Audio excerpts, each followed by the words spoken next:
La coordinadora intersectorial campesina anuncia nuevas movilizaciones a partir del lunes. Los labriegos explican que se retiraron de la mesa de diálogo con el gobierno porque no cumplieron con la ley de emergencia de la agricultura familiar.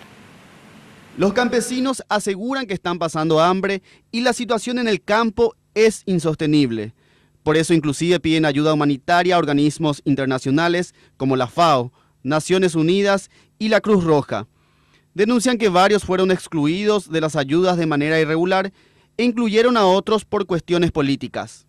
Iba ahí la situación en la campo, anda ahí solamente creo colocajaisa como resultado de la helada. Si no iba a abandono histórico, tener dejadez de largo tiempo en el campo, jaupea o a la profundización de la pobreza, jaupea pero menera oñe suma la helada, oñe suma la complicidad de este gobierno con los contrabandistas, de que tú lo mitad vender y productos jaupea deuda, jaupea pero menera oñe suma los grandes ya super lamentables temporadas oñe neta ari con ainda joga ya oño putada sin cultivo, oño putada sin animales domésticos, iba ahí la situación. Y ante esa situación, orero preferiron retirar que estar en la mesa sin que hayas dado un paso para atender la necesidad del campo. El ministro de Agricultura señaló que los campesinos presentaron una lista de 60.000 productores, pero no estaban inscritos en el registro de la agricultura familiar, requisito indispensable para recibir la asistencia.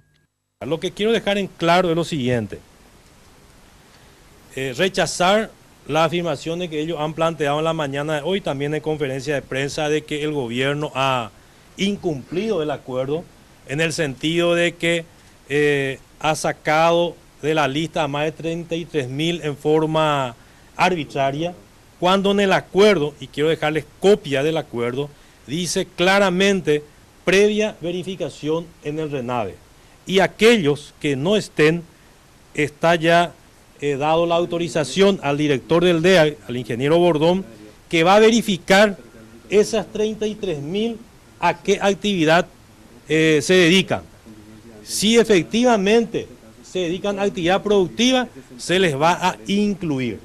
Si no se dedican, definitivamente quedarán excluidos. Los campesinos anuncian que desde este lunes se estarán movilizando en los distintos departamentos del país y evalúan la posibilidad de llegar hasta Asunción en el caso de que no hayan respuestas a sus reclamos.